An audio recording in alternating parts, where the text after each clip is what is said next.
ছাত্রীরা আজকের ক্লাসে তোমাদেরকে স্বাগতম।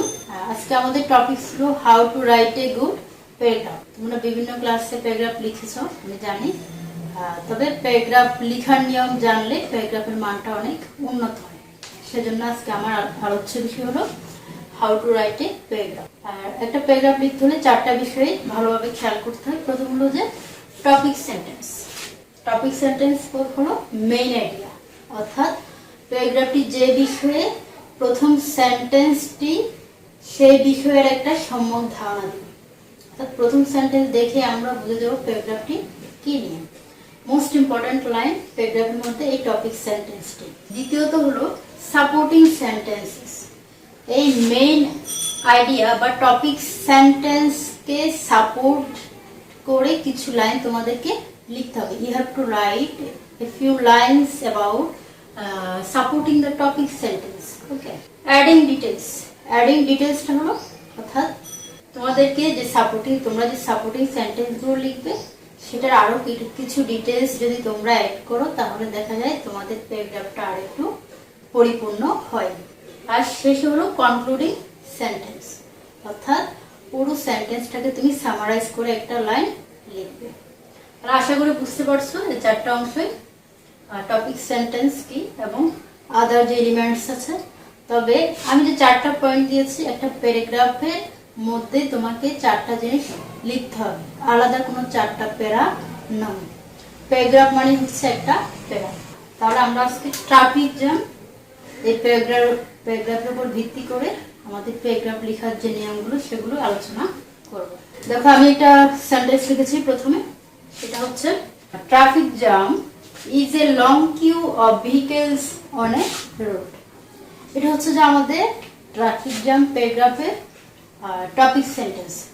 এই সেন্টেন্সটি দেখলেই আমরা বুঝে যাচ্ছি যে আমাদের প্যারাগ্রাফটা কি নিয়ে। এখানে বলছে ট্রাফিক জ্যামটা কি। এরপর আরো দুটো সেন্টেন্স লিখেছি, সেগুলোর দিকে একটু খেয়াল করো। একটা সেন্টেন্স লিখেছি Bangladesh is a small country, আরেকটা লিখেছি Bangladesh is a over populated country. আমরা মাঝে মাঝে দেখি তোমরা যখনই ট্রাফিক জ্যাম লিখতে দিই তোমরা শুরু করো এভাবে, Bangladesh is a small country, Bangladesh is a over populated country. এই দুটো সেন্টেন্স দেখে আমরা কোনোভাবে ট্রাফিক জ্যাম সম্পর্কে কোনো ধারণা পাই না। তার মানে এটা ট্রাফিক জ্যামের প্যারাগ্রাফটি কোনোভাবেই টপিক সেন্টেন্স হতে পারে না। ওকে, তার মানে traffic jam is a long queue of vehicles on a road, এটা ট্রাফিক জ্যাম প্যারাগ্রাফের একটা টপিক সেন্টেন্স এবং খুব ভালো একটা টপিক সেন্টেন্স।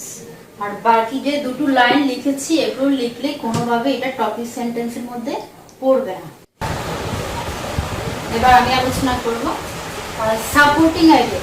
সাপোর্টিং আইডিয়া কি, অর্থাৎ টপিক সেন্টেন্সকে আমরা আরো বর্ধিত আকারে বর্ণনা করব, সাপোর্ট। তাহলে সাপোর্টিং আইডিয়ার মধ্যে আমি কি লিখেছি একটু খেয়াল করো। It is a great problem for the modern society. It causes unspeakable sufferings to urban people. Many vehicles moving on the same route at the same time cause traffic jam. Our sentence লিখেছি, besides our traffic polices are not sincere. তাহলে traffic জ্যামটা আমাদের বর্তমান সমাজের জন্য একটা বিশাল problem.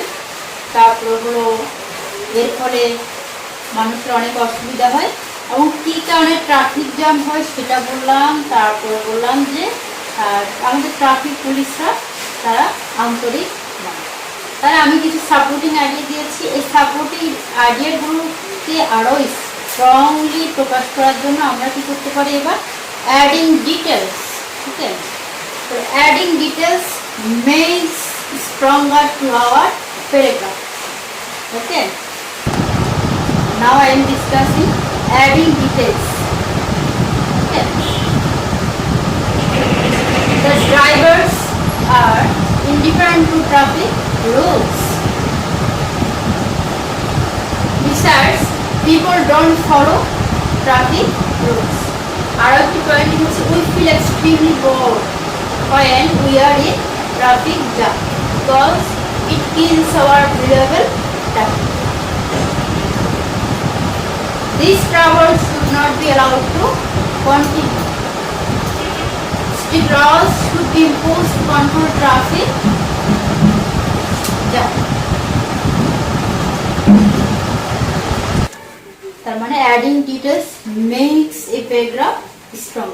আমরা প্রথমে supporting idea দিয়েছি, এরপর আরো কিছু ডিটেলস অ্যাড করেছি, পর আমাদের প্যারাগ্রাফটা একটা পরিপূর্ণতা পেলো। এবার আমাদের যে কাজটি করতে হবে সেটা হলো আমরা একটা কনক্লুডিং লাইন লিখতে হবে, অথবা আমরা একটা সামারিও বলতে পারি এক কথায়। তো কনক্লুডিং লাইনটা যেটা তোমরা চাইলে লিখতে পারো। আমি একটি কনক্লুডিং সেন্টেন্স লিখেছি। Above all, the traffic authority should be more active and people should come forward to maintain discipline on the roads. Okay? তাহলে আমি তোমাদেরকে যে 4টা পয়েন্ট লিখেছি, টপিক সেন্টেন্স, সাপোর্টিং সেন্টেন্স, তারপর হচ্ছে অ্যাডিং ডিটেলস, তারপর হচ্ছে কনক্লুডিং সেন্টেন্স, সবগুলো আলাদা পয়েন্টগুলো বুঝলো। তোমাদেরকে মনে রাখতে হবে প্যারাগ্রাফ লেখার সময় তোমরা পুরো অংশই একটা প্যারাগ্রাফের মধ্যে লিখতে হবে, আলাদা আলাদা কোনো পয়েন্ট করে লেখা যাবে না। আর আরেকটা জিনিস, তোমরা পরীক্ষায় অনেক সময় পাও, প্রথমে প্রশ্ন থাকে 5টা, যে traffic, what is traffic jam, তারপর হচ্ছে the main cause of traffic jam. যখন তোমরা এরকম প্রশ্ন পাবে তখন তোমার অনেক সময় তোমরা লিখে ফেলো এ বি সি করে উত্তর, প্যারাগ্রাফ লেখার সময় এ বি সি করে উত্তর লিখো, ওভাবেও লেখা যাবে না। তোমাদেরকে সম্পূর্ণ প্যারাগ্রাফ একটা প্যারায় লিখতে হবে। প্রশ্ন থাকলেও আমাদেরকে ওভাবে অ্যান্সার না করে আমরা একটা প্যারাগ্রাফের মধ্যে পুরোটাই অ্যান্সার করতে হবে। আমি আশা করছি তোমরা বুঝতে পেরেছো। Thank you.